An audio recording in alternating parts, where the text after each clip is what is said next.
Saludos, bienvenidos. Meteorología, turismo y medios de comunicación. Un cóctel en torno al cual giran unas jornadas que se celebran este fin de semana en Valencia y a donde enviamos a Susana Bayo, que la tenemos hoy aquí. Bienvenida, Susana. Hola, ¿qué tal? Encantada de estar aquí. Acudes un poco en representación de Telemiño y la región a estas jornadas en las que, como yo decía al principio, se va a hablar de esos tres pilares, ¿no? Efectivamente, en estas jornadas pues vamos a participar desde profesionales de la meteorología también a profesionales del sector de la biodiversidad. Estarán botánicos, expertos, comunicadores, no solo meteorólogos, sino personas expertas en comunicación, con el fin de avanzar en estos problemas que tenemos en el día a día, en la comunicación, en preguntarnos si realmente existe la llamada sostenibilidad, un poco abordar esos aspectos que más nos preocupan en el día a día. Es la segunda edición, pero ya acudías a la primera. Sí, la primera fue hace 2 años, esta fue en Valencia, esta que va a ser en Benidorm, la anterior fue en Valencia,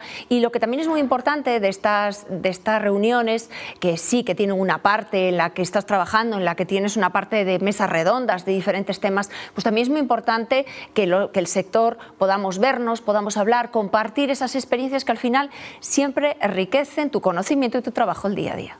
Vamos a hacer un repaso por las diferentes mesas que va a haber y una de ellas aborda la influencia de los medios de comunicación en la previsión meteorológica. Efectivamente, cuando damos una previsión meteorológica tenemos que ser muy prudentes a la hora de darlo. Es decir, no podemos estar alarmando sobre situaciones porque a lo mejor el día que realmente llegue una situación un poco complicada, pues no tendremos los suficientes medios para avisar sobre esa posible situación. La manera en la que comunicamos tiene que ser analizada y sobre todo en este escenario tan cambiante que estamos, en esta crisis climática en la que un evento extremo puede venir y puede sobrevenir en cualquier espacio de tiempo y por lo tanto la manera en la que comunicamos tiene que ser revisada continuamente y nosotros tenemos que mejorar esa comunicación día a día, sobre todo escapar de esos bulos, de esos titulares que siempre se buscan y que de alguna manera al final lo que hacen es alarmar a la población para que el día que de verdad tengamos un problema importante, pues a lo mejor la población no haga suficiente caso. ¿De qué manera, de dónde beben los meteorólogos una vez cuando nos dan la información meteorológica? ¿Qué trabajo hay detrás? Nosotros los meteorólogos vemos y podemos visualizar a día de hoy diferentes modelos que están en abierto. Por suerte tenemos muchísima información meteorológica. No es lo mismo ser meteorólogo hoy que hace tan solo 20 años, en los cuales eran muy valientes a la hora de hacer previsiones. Hoy tenemos numerosos modelos que podemos contrarrestar y que todos en España miramos los mismos. Es decir, no es que nos equivoquemos uno o como decimos, pues sabemos que damos probabilidades y hay que veces que esa probabilidad puede desviarse un poquito. Lo cierto es que hoy tenemos herramientas, podemos visionar modelos en los cuales pues la certeza ya a 2 o 3 días vista es muy buena y por lo tanto la verdad que hoy a día de hoy yo creo que en cuestión de información meteorológica en España podemos considerarnos uno de los países más punteros de Europa.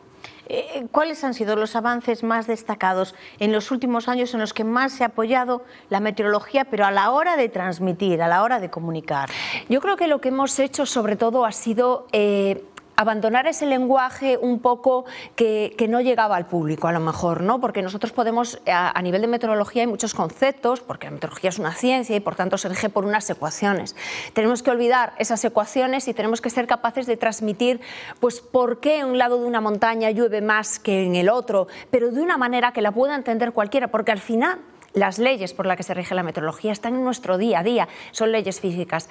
La posibilidad de trasladar eso a situaciones reales, a lo que vivimos y ser capaces de comunicar cada día mejor, eso yo creo que es un objetivo que para mí no tiene fin, desde luego.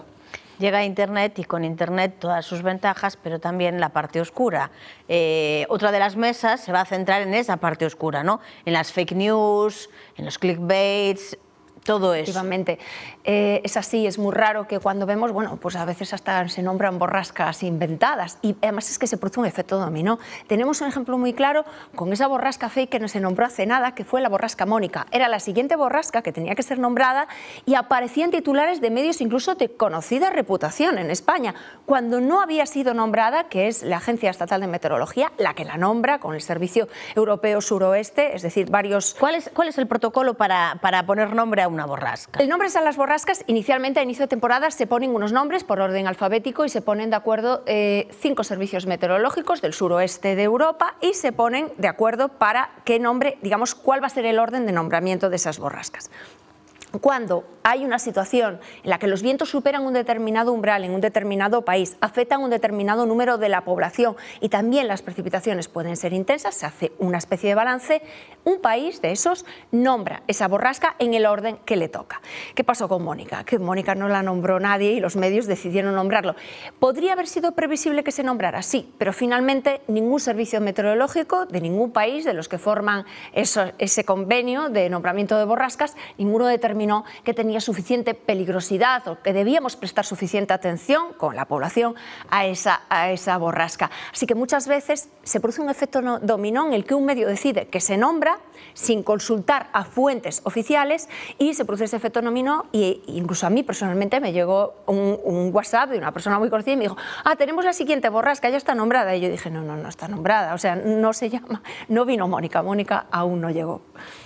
¿Cómo se filtra o cómo ayudamos a la gente a que filtre información? ¿Cómo podemos descubrir que estamos ante un bulo? Yendo a la fuente, al origen.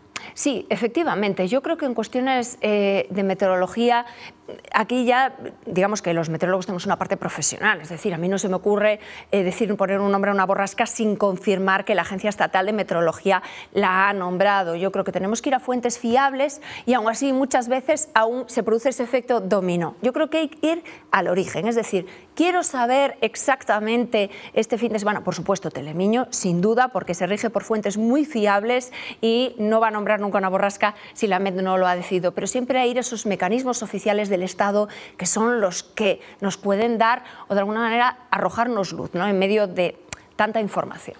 Desinformación, perdón. Iba a decirte, información no. Participas en una mesa concreta en la que se va a hablar sobre sostenibilidad y respeto por el medio. Sí, bueno, es una mesa bastante amplia porque hay personas pues, desde el ámbito de la biodiversidad, yo como meteoróloga también como conocedora de los sistemas energéticos, por mi parte investigadora, y bueno, la sostenibilidad está presente o no está. Yo ahí tengo una respuesta, tengo un sí y tengo un no. Sí, porque cada vez está más presente, pero también presiento que llegamos tarde, que vamos muy tarde con respecto a todo. Yo creo que hemos hecho avances increíbles en los últimos 10 años, pero que estos avances que empezamos hace 10 años los deberíamos empezar hace 30. Llevamos pues, algo más de 30 años de COP, de Conferencia de las Partes, en las que estamos diciendo, las Naciones Unidas nos están diciendo, y los científicos, señores, que tenemos que reducir las emisiones, que tenemos que ser más sostenibles, con unos objetivos de desarrollo sostenible, en los cuales vamos muy lentos, pero porque es el propio sistema el que no consigue cambiar al ritmo que ahora mismo lo tenemos que hacer. Los meteorólogos tienen que enfrentarse también a otro enemigo, que es ese sector negacionista, ¿no? Sí. Efectivamente, hay un sector negacionista que es muy difícil y muy duro enfrentarse a él. Yo personalmente ya eludo entrar en esas discusiones porque al final, primero, da mucho trabajo, eliminar conceptos negacionistas da mucho trabajo porque es muy fácil coger una gráfica y hacer lo que tú quieras con ella y luego yo desdecirme o decirte no, esta gráfica no tiene esos parámetros que tú dices. Lleva mucho tiempo y mucho trabajo. Yo creo que el negacionismo, soy una persona optimista y es una parte pequeña de la población. Realmente hay una parte muy importante de la población que sabe que el cambio climático está ahí, que lo hemos generado nosotros, y yo creo que en esa población es en la que tenemos que andar, que es en la gran parte. El negacionismo hay que evitarlo, hay que decir que eso no es así, pero yo creo que hay una parte muy importante que tenemos que transmitir de conocimiento y sobre todo de esperanza, de un posible cambio, de una posible acción, que no de estarnos peleando por gente que realmente no quiere entender.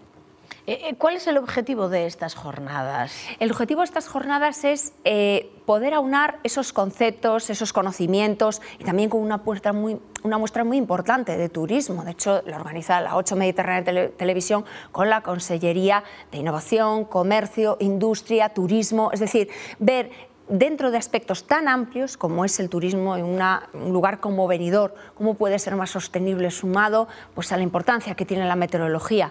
No entendemos turismo sin meteorología, no puede ir separado. La el objetivo básico es conocer, ampliar conocimiento y, por supuesto, también que sea un punto de encuentro de personas pues, que en algún u otro aspecto están formadas cada uno en su ámbito. Porque son perfiles muy heterogéneos. Sí, como decía, desde comunicadores, desde meteorólogos, desde personas especializadas en botánica, personas que en lo suyo pues, son muy expertas en un ámbito que es sin duda fundamental para ampliar conocimientos, porque a mí me interesa mucho lo que pueda opinar una persona que sabe de botánica, que yo no sé pues prácticamente nada, y seguro que me puede aportar un conocimiento que me va a ser necesario y me va a ser bueno en el futuro.